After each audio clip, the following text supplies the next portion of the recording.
Good morning, good morning, good morning! I hope you guys are having a beautiful, awesome morning. I hope you guys are taking in the sunrise. I hope you're taking in that energy that the sun is putting out to us. Well, I want to finish up the book of the 7 Spiritual Laws of Success by Deepak Chopra. And the very last one is applying the law of Dharma or purpose in life. This is straight out of the book. I will put the law of Dharma into effect by making a commitment to take the following steps. Today, I will lovingly nurture the goddess in embryo that lie deep within my soul. I will pay attention to the spirit within me that innates both my body and mind. I will awaken myself to this deep stillness within my heart. I will carry the consciousness of timeless, eternal, being the midst of time-bound experience. You know, the way I interpret this one is that we all have this childlike person within ourselves that we're needing to let that out. And also we're made in the image of God.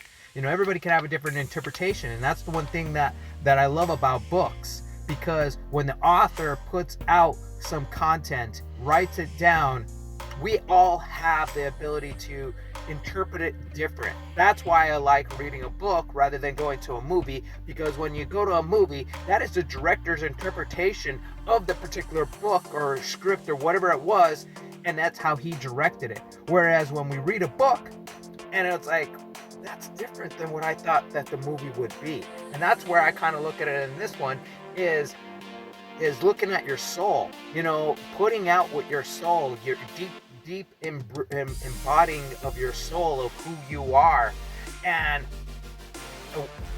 being able to live with love. That's where I kind of see within that scenario. I know it might be different from your interpretation, but that's mine. Okay, number 2. I will make a list of my unique talent. Then I will list all the things that I love to do while expressing my unique talents. When I express my unique talents and use them in the service of humanity, I will lose track of time and create abundance in my life as well as in the lives of others.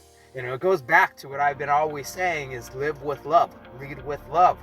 And we all have unique gifts and talents. You know, I always look at it as, you know, you look at it as a thumbprint, okay? Your thumbprint or your fingerprints are unique to you. So just like your gifts and talents are unique to you, somebody might have the same talent as you or whatever you might think it is, but you might do things differently, and that's what makes you unique.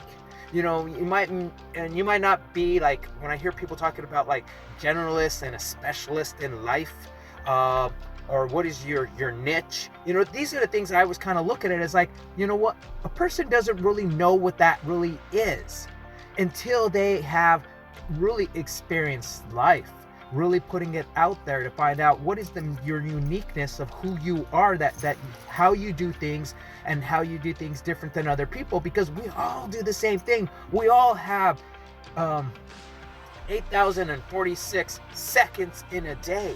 So think about that. We all have the same amount of time. It's how you're living those seconds that make you unique. Think about that.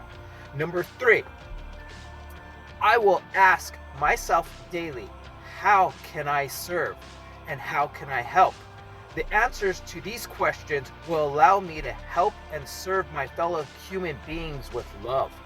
Yes, you know, it's like when you're talking to people, or when you're communicating with people, and then when your friends, they might have some goals, they might have some talents, they might have things that you see within them, and it's asking them like, hey, how can I help you? How can I serve you? What can I do differently to help you maybe achieve the goal that you're looking for? You know, I'll use this as an example. I have friends that want to get married and they want to have a family, And for myself, I'm older than them. I'm looking at it as pulling in from my wisdom and guidance from myself of that I had I was married for about 16 years.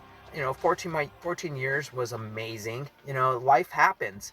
And the thing is that I've learned from my mistakes as well as how to recognize certain things to kind of lead as a man. So that's where I come in and saying, hey, you have these things, let me help you out if that's what you want. But always asking first rather than giving the unsolicited advice. Because I know sometimes we have those people that are like, well, if you do it this way, if you do it that way, sometimes people don't want to hear that until they're open. When a person's open to receive, then they're being able to get that gift. It's just like a plant.